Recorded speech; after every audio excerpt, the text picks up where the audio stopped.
Okay, we are online, as I can see on my screen at least.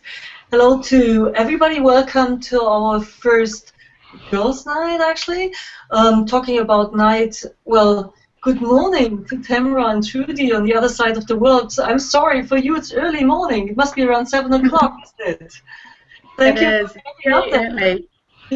Great. Okay, this is our fourth New Zealand wine talk. It's actually a series of tastings where we can taste wine together at the two ends of the world. So we are bridging the distance, we are bridging actually the time difference between New Zealand and Europe, and this way we can have a personal chat with the winemakers.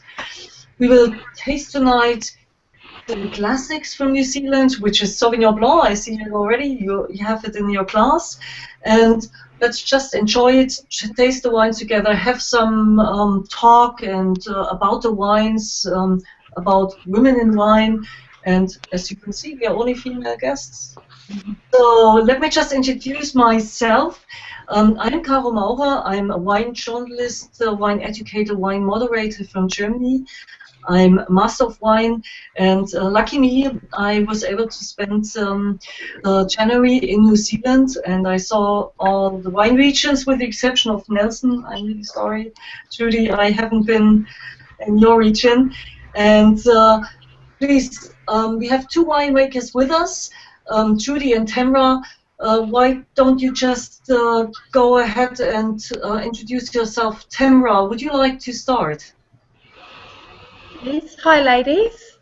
My name's Tamra Washington, and I'm the winemaker at Yealands Estate, which is in the Awatere Valley in Marlborough, top of the South Island, also New Zealand.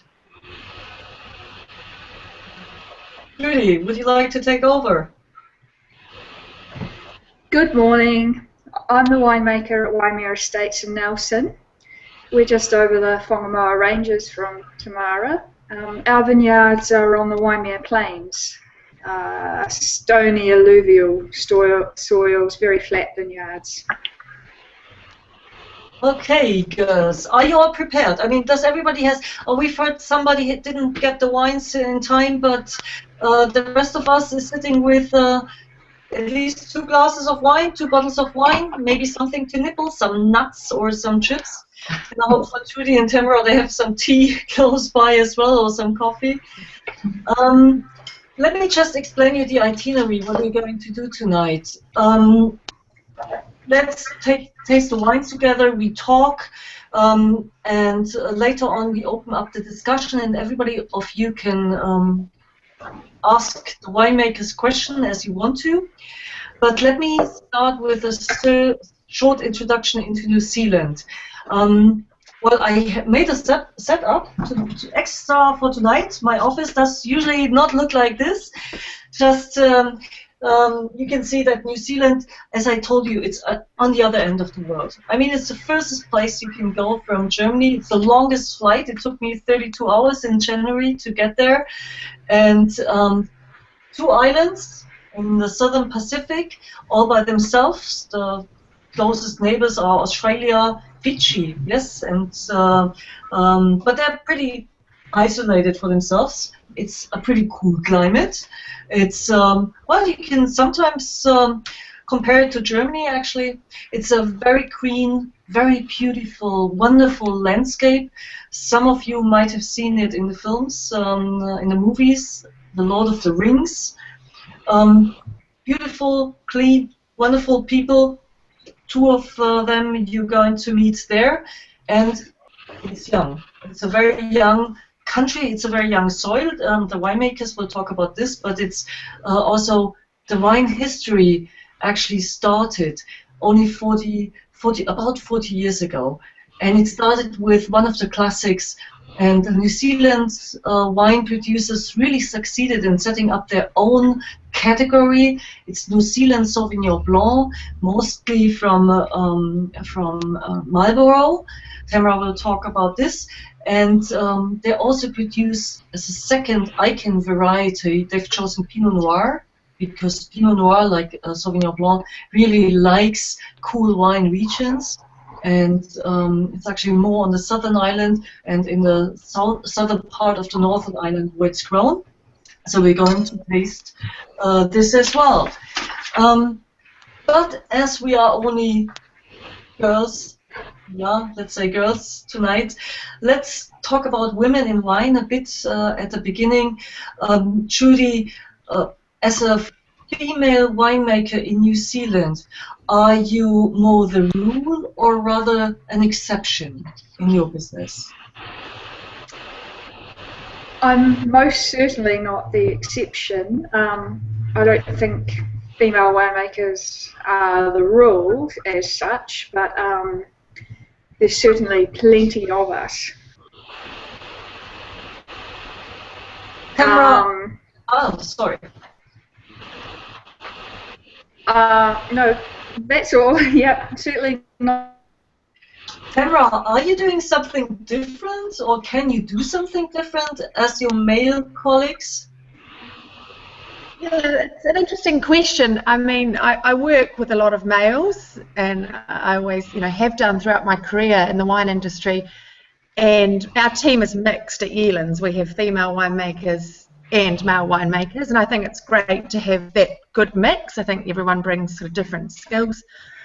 But doing something different, I guess I've always got the female consumer in the front of my mind. Female consumers are very important, and they drink a lot of our wine. So I'm trying to understand what females want, what they like. Yeah, always investigating. Trudy, do you agree? Do women taste differently, or do they have a different taste in wine than men or than a male consumer? Trudy, can you hear us? It's more different.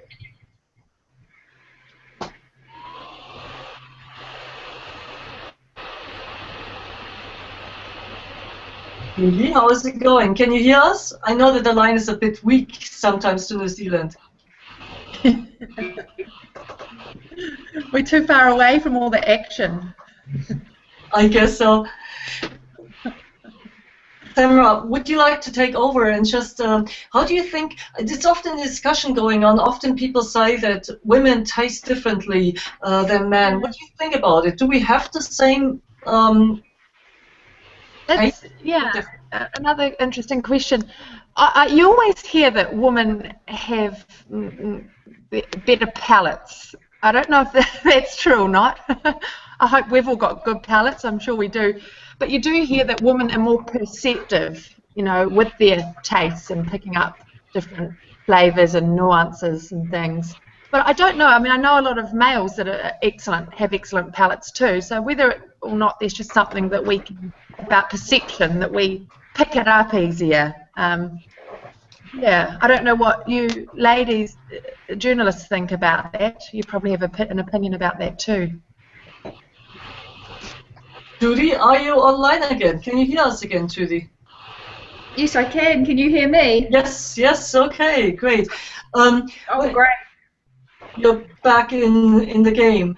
How do women choose the wines they would like to drink? Is there a different way to approach wine than you usually experience it from a male consumer, a male customer? Trudy? I don't see a big difference. It's more personality driven, I feel. I think we get the perception that women have a better feeling for wines because we're more inclined to talk about it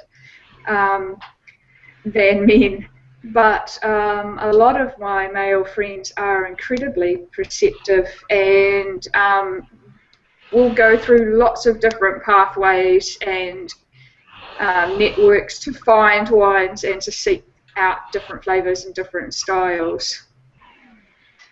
Okay, then let's see how we taste. Let's just taste the first wine, which we have in our glass, which is, let me just check on it, from Yealands, or Tamra made it. The Yealands Estate. Like the right one. The you have to check it. It's the right one. Yes. Yeah. Yep. No, that looks right. So this is our 2012 single vineyard Sauvignon Blanc. And as Caro was speaking about earlier, Marlborough is famous for Sauvignon Blanc. It's a really important variety for the region and the country. Marlborough is actually also a really big region. There's lots of different little areas within Marlborough. I'm not sure if any of you have visited Marlborough, but you have a feel for it if you have. We're actually located in the southern sub-region of Marlborough called the Awatere Valley. So our little area is a little bit cooler than the other areas of Marlborough. We're right on the coast, so we get a lot of influence from the wind. We tend to get a lot of kind of smaller berries, quite thick skins, and a lot of flavour, which is great. Now the wine has actually been in the bottle for a wee while now, about 18 months. But I think you can really feel our kind of little area within the wine, and that's my kind of goal when making the wine, to really let the flavours of the vineyard come through and make quite a pure and fresh style. There's a little bit of black currant there. This is a flavour that we tend to get in our vineyard, and I think it's great. I always look for this flavour. Black currant leaf. A little bit herbal as well. You're seeing some fresh herbs come through, a little bit of thyme on the nose, but it's very aromatic. For me, in the blind tastings, I was always happy to get a wine like this, because I would recognize it as a Marlborough Sauvignon Blanc at once. For me, it's so typical. It's also this mixture what you get in this wine. You have this from the Awatere, from the cooler region, this more currant tomato leaf character. But you also, do you have some apart from the Wairau Valley as well? Because I get this passion fruit. I pick this up, which is usually kind of coming from the blends in Marlborough. Yes. Yeah. Yes. No.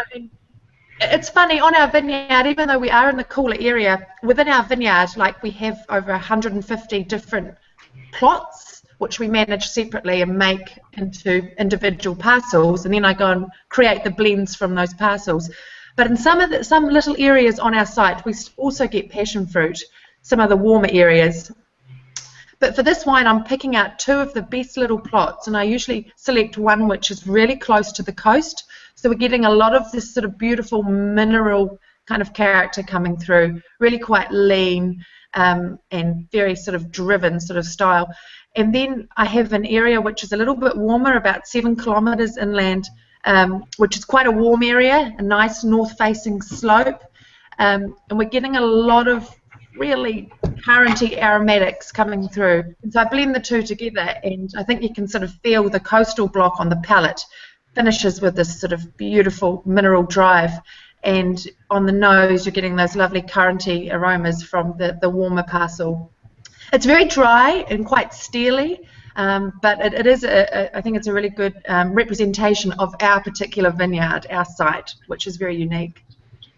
I really enjoy this style because it's always refreshing. First, I can recognize it, so I feel comfortable. When I get Marlborough Sauvignon Blanc, I always know what I get. I get a high-quality wine, and I get a very expressional fruit, like I find it here.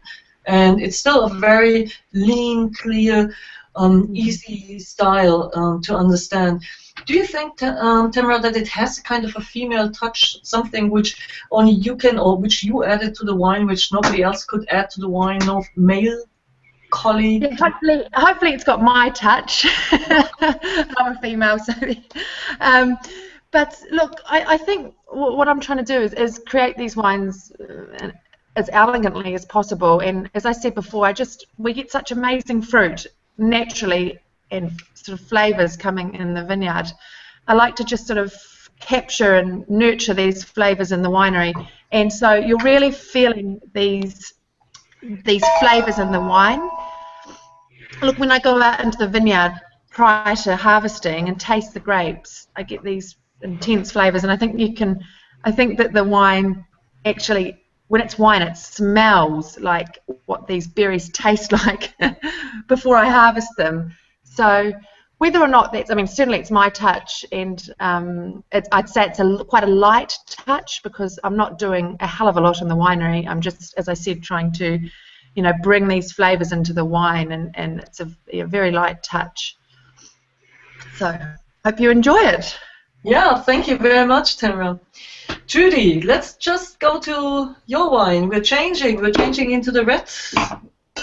You have the, again, I hope I can get it, the Waimea Pinot Noir, and from the family estate, and with a gold medal. Yep, yep, exactly. Yes. And yes, it's a typical light red color from Pinot, and I would say it's kind of a portrait of the varietal as well. It has these cherry notes, very ripe flavors, very juicy, and some black pepper, which I usually expect from Pinot Noir as well. And also very expressive way, very overt, directly jumping out of the glass. Great, that's what I like to hear. It's really round on the palate. It's so round and full, but it's not fat. It really it has a good structure. And I think it's the wines where you can have the pleasure with really you get it this sensational fruit, and also it keeps its freshness. Wonderful wine, Trudy. Is it the style, or what? I mean, you would describe your style. How would you do it? If I was to describe it, the first word that would leap to my mind is fleshy. I guess because we're such a maritime climate here in Nelson, the weather's kind of warm and lush and easy, and our wines tend to be a wee bit that way as well. I always think of them as quite well-covered women. When I was, sorry. The clones, we have a range of the Dijon clones here on our home block. We have the whole scope of Dijon clones, but predominantly 667, 777 and 115. 777's famous for being very big and very structural, whereas 667 and 115 are much more cherry, dark fruits, rose and leather, and I think that combined with our very easy weather, we do seem to make quite aromatic, quite fleshy, approachable wines. We oak this wine, but only lightly, only 9 to 10 months, and over the past few years we've very much been trying to tone back the coopers that we use to let the actual fruit shine through more, rather than laying the oak over the wine or trying to make the wine with the oak. We're very much more about showing our weather and showing our fruit. I think there's a lot of talk about wines expressing the terroir. I actually think a huge part of that is the wines expressing the weather. Do you have any more questions about the wine? No, I think it's a really good example. If you just might explain us with 1 or 2 sentences, what's the difference between, or what's the typical Nelson, not terroir, but the region of Nelson compared, let's say, to the other famous Pinot Noir producing regions like Marlborough, Martinborough, or Central Otago in New Zealand? What's the Nelson character? Nelson, I actually always think of it as quite Burgundian, in that it is very medium. I won't say light-bodied, but medium-bodied, medium to light, but always very perfumed. Compared to Otago Pinots, which are very famous for being so dark and so intense, which to me actually isn't very Pinot-esque. For me, I like my Pinot to be a lighter red and to be very perfumed. When we are talking about this lighter style, I experienced everywhere in the world. Where I'm from, I guess in Sweden and Netherlands, where I guess from, it might be the same trend, but everybody is talking about lower alcohol wines. Is this especially a female trend, that especially female customers are looking for lower alcohol because they want to have less alcohol, or maybe because they are figure conscious? Tamra, would you like to answer this question? Yeah, we actually make a low alcohol Sauvignon Blanc, which we produced for the first time last vintage, and it has gone incredibly well. We just sell it in New Zealand at the moment, and I believe that it's predominantly females buying this wine. I guess anything, you talked about figure conscious, at the moment everyone seems to be very health conscious. You know, last night at the supermarket, I could buy bread that was 40% less carbohydrate. You know, everywhere you go, you're seeing all these, you know, lower in sugar, lower in alcohol, of course. And I think it is quite a strong movement, and it's one that the New Zealand government and New Zealand wine growers are championing at the moment. I do think that it's important to support this, and I think that, you know, to your point, I think it's female driven. But personally, myself, I will probably just like to drink a really nice bottle of wine, but probably drink a glass or two less than I usually would, and that would be, you know, lower in alcohol, and just doing that. Yeah, hopefully that answered your question. A bit of a rambling. How can you, the question to the two of you, how can you influence the, let's say, alcohol level, in that case the carbohydrate level in your wine, without disturbing or hurting its taste, aroma and character? Is it easy to do that? What do you do to achieve that? Tamra? Yeah. Trudy, sorry. Trudy, go ahead. Yes, you can influence with increasing the exposure of the fruit. You will see greater ripeness sooner in the season with lower Brix levels. The trick with this is playing with the amount of exposure, sun exposure, you give the fruit, so that you get the ripeness and the flavours that you want, but without burning out the flavours with too much sunshine. At Waimea we have toyed with a low alcohol Sauvignon, but we actually feel the trend overall is for lower alcohol wines across the board. So we have been playing with our canopy exposure and actually getting our alcohol levels down across our whole range of wines. So it's that extra care in the vineyard to not overshoot those Brixes, and have that fruit and molecule right, and the flavours are there. Excessively high Brix. Okay, great. Trudy, for me, you're gone. I guess for the others as well. Why don't we just go over and open the session to everybody in the in the Hangout, the active members? Why don't you just go ahead and just introduce yourself with only 1 or 2 sentences? Who might want to start? Mike, would you like to start? Sure, I can start. I'm Mike. I'm a food, maybe hobby food blogger. I just do it for fun. I'm from Germany, and I love wines. I love to taste the different wines, but I'm probably not really the person who would favor low alcohol wines.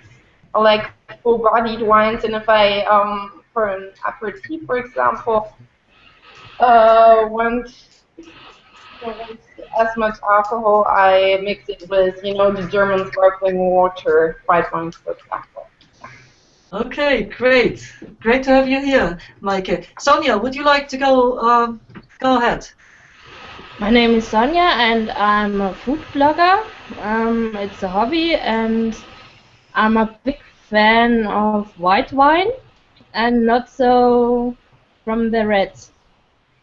And can I ask a question? Let's just hold it back for a second, Sonja. We open up the question later on. Let's just go through and let's introduce Misha into the round. Hello, I'm Misha, and I live in Sweden. And I'm a former sommelier. Today I'm a senior lecturer at the university, and where we have a sommelier, a bachelor degree for sommelier this weekend. And I also write for the Evening Post, like once a week. We have a column about wine every Sunday. Yeah, that's it. And we have one more guest here. Since I don't have any wine, I have Elsa here. You see her, she's sleeping, my God. Okay. Jana from the Jana or Jana? Jana. Jana from the Netherlands. Yes. Hi. I'm still. I'm in my little icon, but that's okay, I think. Anyway, I'm a wine journalist and wine writer for a long time, since 1996. I'm an official wine professional. I am a consultant lately, and I write for the big newspapers and big magazines in Holland. And I like all the wines, red, white, and bubbly, and rosé. And fortified. Yes, and fortified, yes.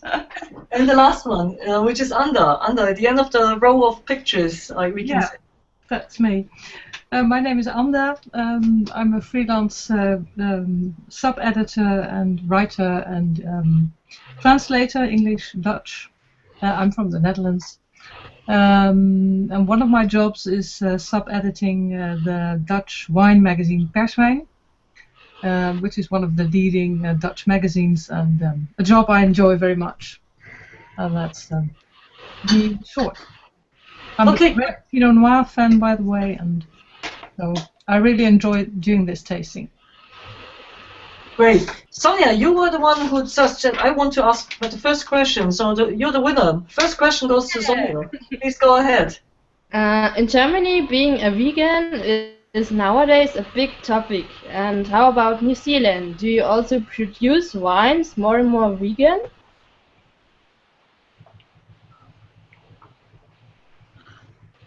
Trudy. Yes. Yes, Sonja, I feel very strongly about this. Part of my ethos of making wine is to add as little additives as possible.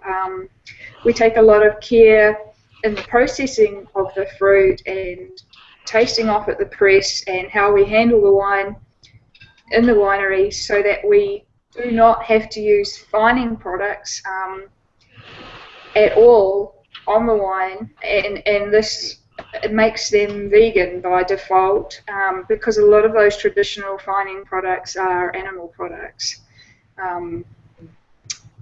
I love to drink my own wines because I know how little that we have put into them, and that they are just the grape.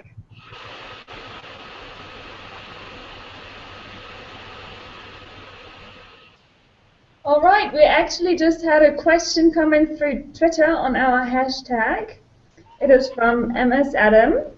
Yeah, that's me. Oh, that's from you? Yeah, it's from me. So maybe you want to pose a question.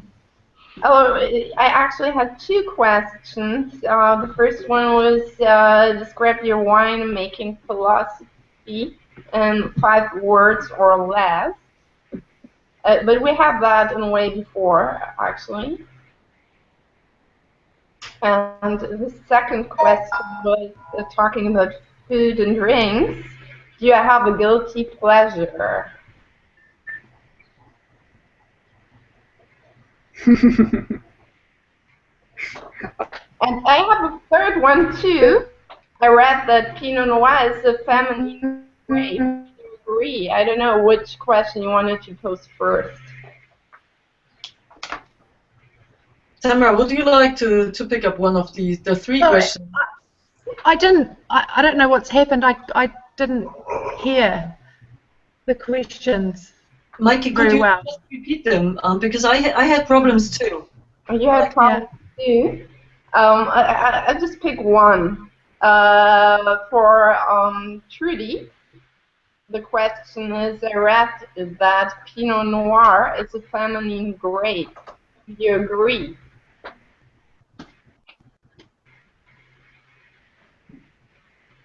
Trudy, do you understand that? Trudy? Oh, Trudy is a bit frozen because we saw that the weakest line is to New Zealand. Oh. I can answer the guilty pleasure question if you would like. That's perfect. Go ahead. Probably does not work. The connection right now is a bit weak to you, Trudy. Can you keep the question in mind? Can you keep it for later, Trudy, and answer it later? Is there any other question which you would like to ask which Tamra could answer? Who is still with us, and I hope the line is still steady. And maybe she likes to answer the guilty pleasure question or the philosophy of winemaking. I want to answer the guilty pleasure question. What was the guilty pleasure? What was the question? Sorry. Do you have any guilty pleasures regarding food or drink besides your own wine? I've got lots of guilty pleasures with food and wine. Yeah, look, I absolutely just love eating and drinking, and I do it incessantly. Oysters is my real guilty thing. Like here in New Zealand, we have these amazing oysters, bluff oysters. They come from the bottom of the South Island, and at the moment, it's the season for them. So I'm spending pretty much all of my wage on these oysters, and I once ate 79 in one sitting. That's kind of but I love eating them, and I love them with a really beautiful, steely, dry Riesling that's got plenty of acid, and we make a Riesling like that on our vineyard. So that would be I feel quite guilty when especially afterwards when I've eaten a lot of oysters. Anyway, it's very pleasurable. I love Riesling, so I have to come to New Zealand and try your wine and oysters next year. Yes, you do. Yes, you would. You love it. You should do it. Riesling is a big fat right now in New Zealand. They are not a big fat, but it's tiny. It's a trendy grape right now.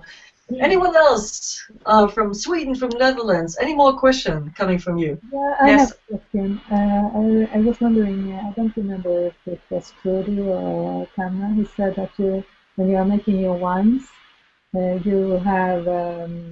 thinking of the female consumer. And, yes. So I was wondering, what is the difference between a male and a female consumer when you're thinking?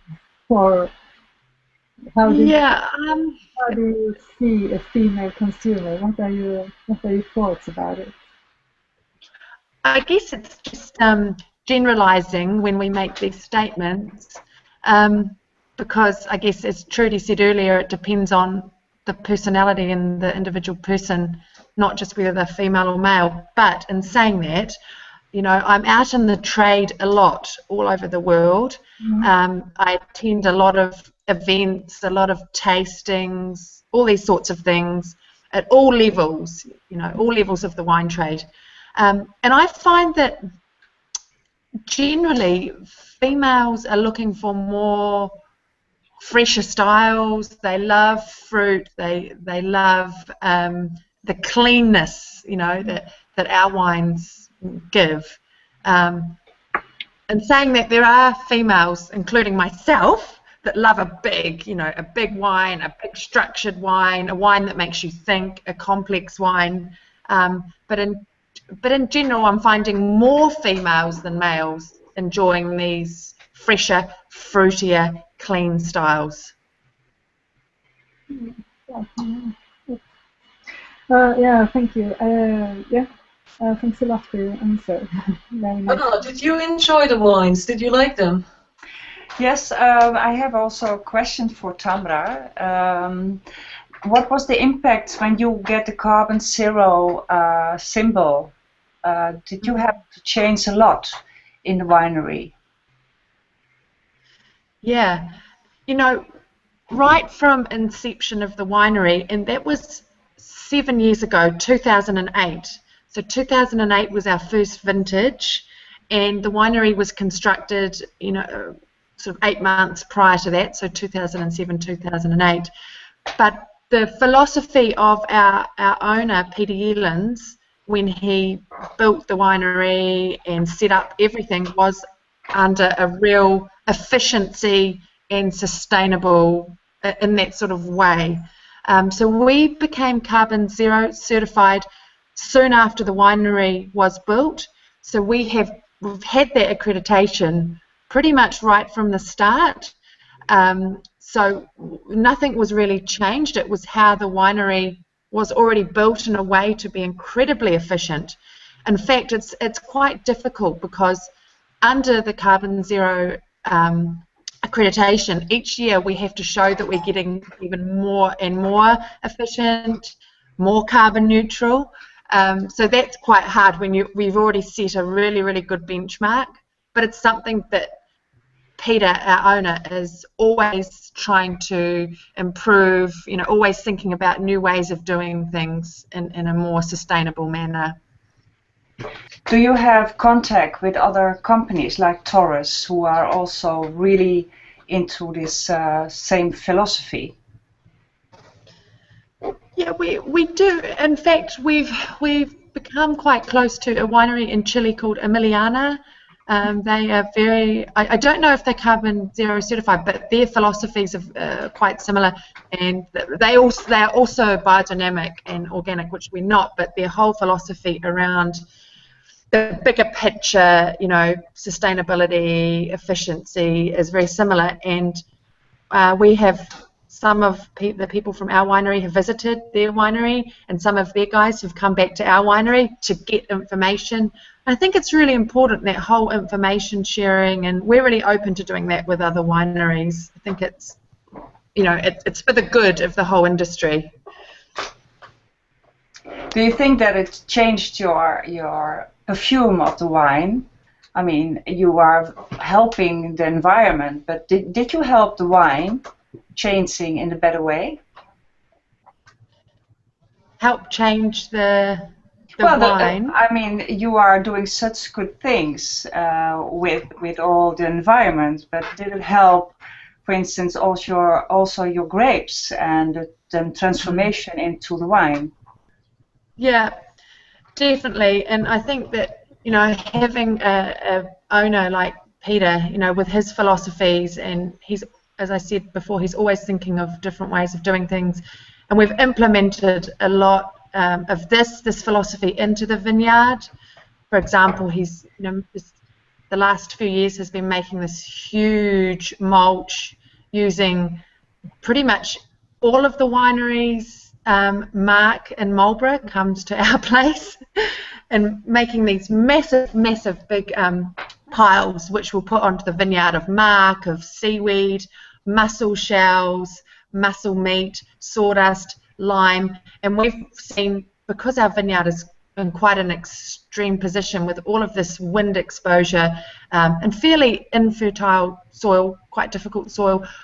Putting all of this organic matter back in has made such a difference to the quality of the fruit, to the overall health of the vine. They look great, you know, and even when we have a really cool season like 2012, the Sauvignon which you tasted, which we had to harvest all of the fruit much later, the vines were still lush and green and photosynthesizing. So, and that actually comes through, of course, into the wine, and we're making better wine as a result. And also, I think all of the features in the winery that we have, even though they're set up for energy efficiency and sort of sustainability, I think it just gives overall a really good feel to the place, a really good energy, and so everybody is really happy. The wines are happy, and hopefully they taste good. Enjoy them. And the consumer is happy. Yeah, that's what we want. Thank you, Tamra. Thank you for your answers. Thank you. Welcome. Anna, would you have another question for Trudy, who joined us again? Trudy, can you hear us? She can't hear us, I think. She's not with us. That's a pity. So, Tamara, you have to jump in. You have to have a position now. Put a Nelson hat on. Exactly. You take over for Nelson. I can hear you, Caro. Okay, great. She's back. Can I ask a question of Trudy? Or? I hope so. Say it quickly because you're cutting in and out. Right, very quickly. Did you ever visit Europe, and how would you compare your own Pinot Noirs to the wines made in Burgundy and Germany and other European countries? Oh, I haven't visited Burgundy, but of course for all Pinot producers, Burgundy is a bit of a benchmark. And so I do taste a lot of those wines here in New Zealand, which are beautiful, and I dream after because they are so perfumed and so feminine. So I guess for me here in New Zealand, and because we are such a young wine producing country, it's easy to be over the top and too zealous and be too much, do too much of this and too much of that, whereas the French Burgundies, being the benchmark of Pinot, are so restrained and so delicate. I think that's a real lesson for us as Kiwis. We are overzealous and into things too much, and I think tasting those wines teaches me restraint.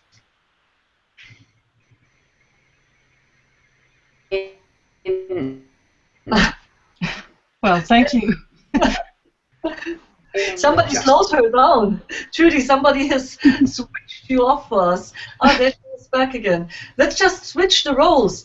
Trudy, as long as you're with us and we can see and hear you, would you take over and would you like to ask our guests a question? Trudy? What is your perception of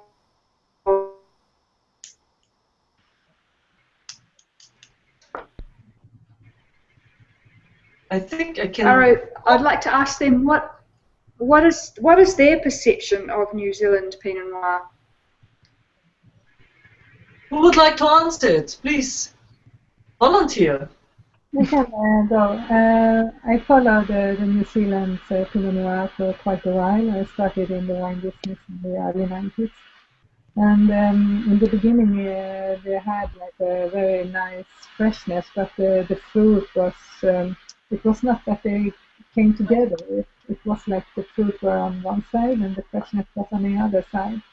And for the years I have seen a development, and today I really enjoy the Pinot Noir from New Zealand. And I will taste the wine tomorrow, I hope, since I don't have it here now. But So I think there has been quite a development of the Pinot Noir in New Zealand in a very, very positive way. And you have also not copy like that it should be only Burgundy style. You have this New Zealand touch that is I like a lot, really a lot, and I think you are only going for one clearness to another clearness. So I'm really following your way of working with Pinot Noir. I find it really interesting, and I'm enjoying it a lot.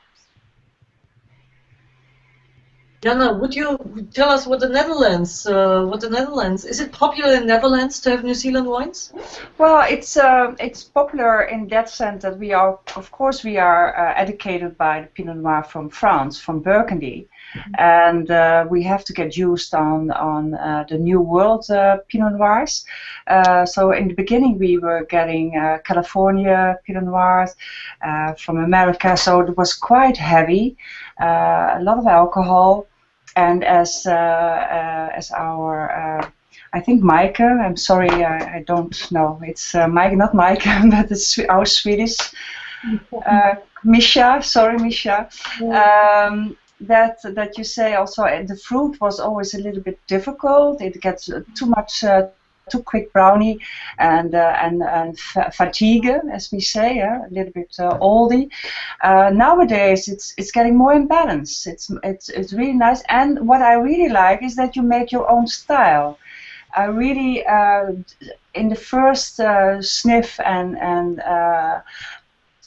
combining your fruits and acidity, you know exactly that you are in New Zealand. And that is nice, because you do not want to copy a Burgundy wine. It should be stupid, because why should you go to New Zealand then? But it's so lovely to recognize your signature, and that you feel comfortable because you have a nice, very velveteen thing in it. That is really nice. Sometimes it's difficult to find on this level, with this quality and price segment, to find the same softness in the Pinot Noir in Burgundy. So therefore you have a very good market share in the Dutch market. But okay, it still has to come all the way to Holland. So it travels a long time, and it's, of course, it's expensive, but it has a very good symbol. New Zealand is healthy. It's good. So that's very good for Holland, and Holland is very open for everything. We like so many, you know, newcomers and the new kids on the block. But you're not a new kid on the block anymore.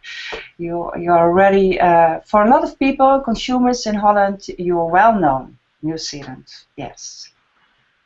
Sonia, do you want to tell us about your German experience? I hope you're not only drinking vegan wines. What is your experience on the German market with New Zealand wines? Sonia? Sonia? Can you hear us? Ah, Sonia can't hear us. Maaike, would you like to take over? Oh, I can just I actually tried a couple of New Zealand Pinot Noirs in the last couple of weeks, and like talking the Trudy's wine we're just drinking, I really like that it does not have too much clove, nose and taste in it, because that's what I don't like about other Pinot Noirs. Okay. Okay, great.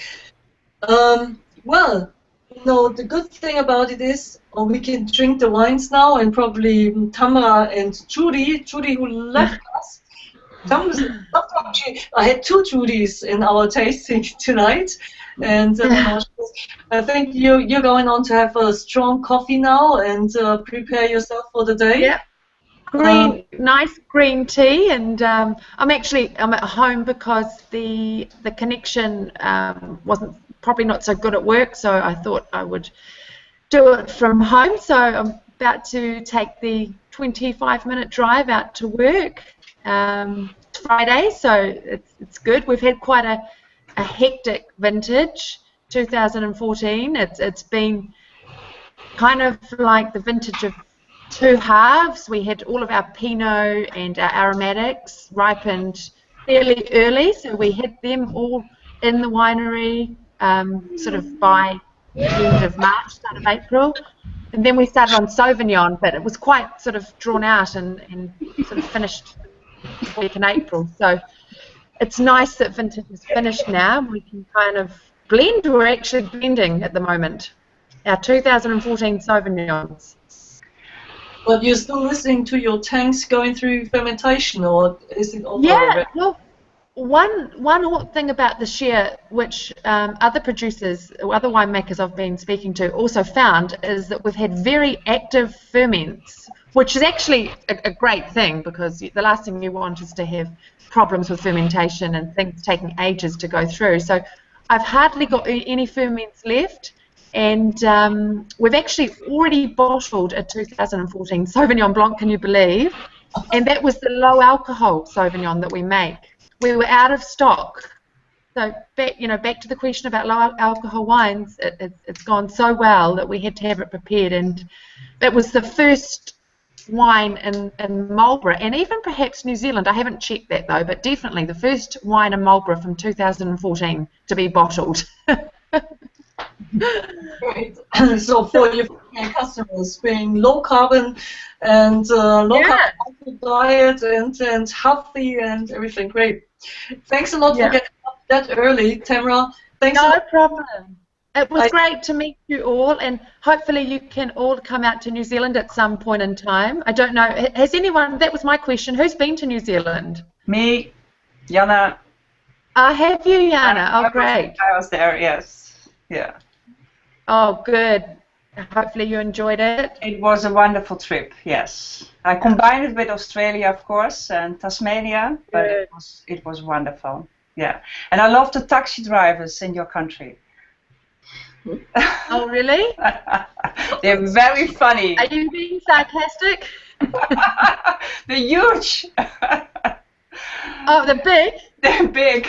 Like the sort of more the sort of Pacific. I know up in Auckland and up in the North Island, a lot of like immigrants are taxi drivers. Yeah, it was very funny. Well, because they're sitting down. Good memories. Good memories. Oh, good. Yeah. Great. I have one more question, if I can.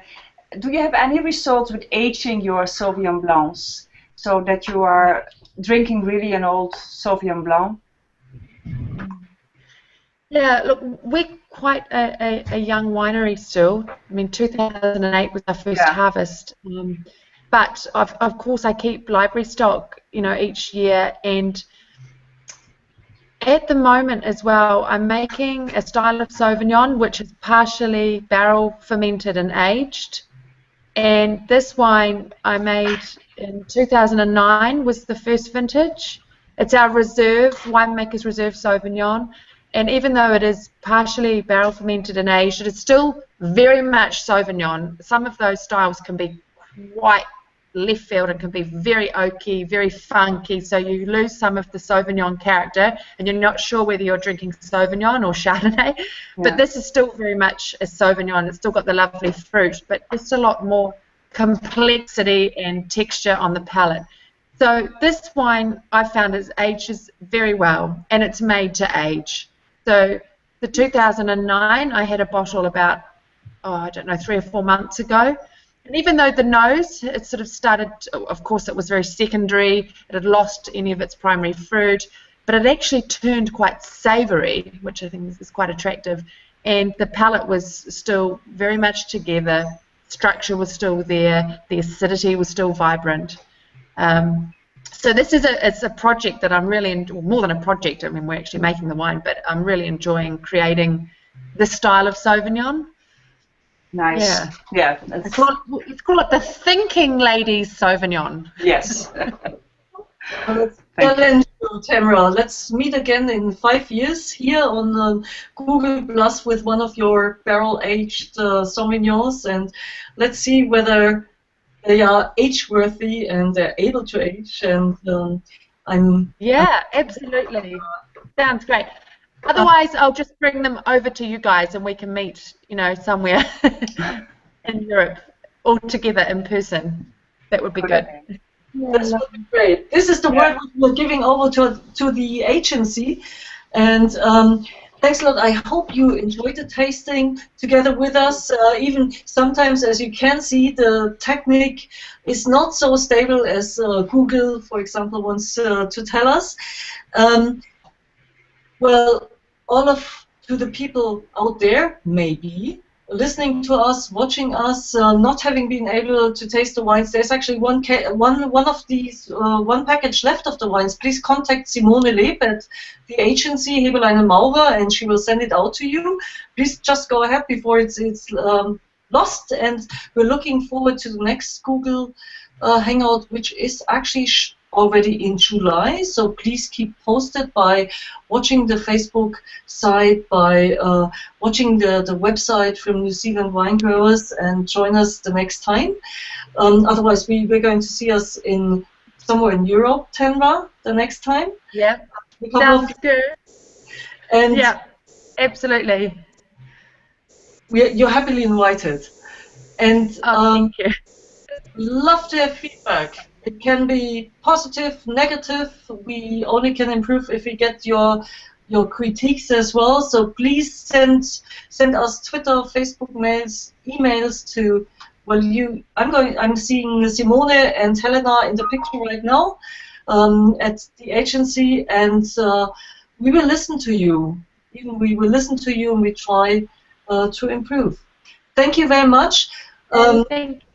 She just called and she said, thank you very much to everyone. She enjoyed the talk very much, and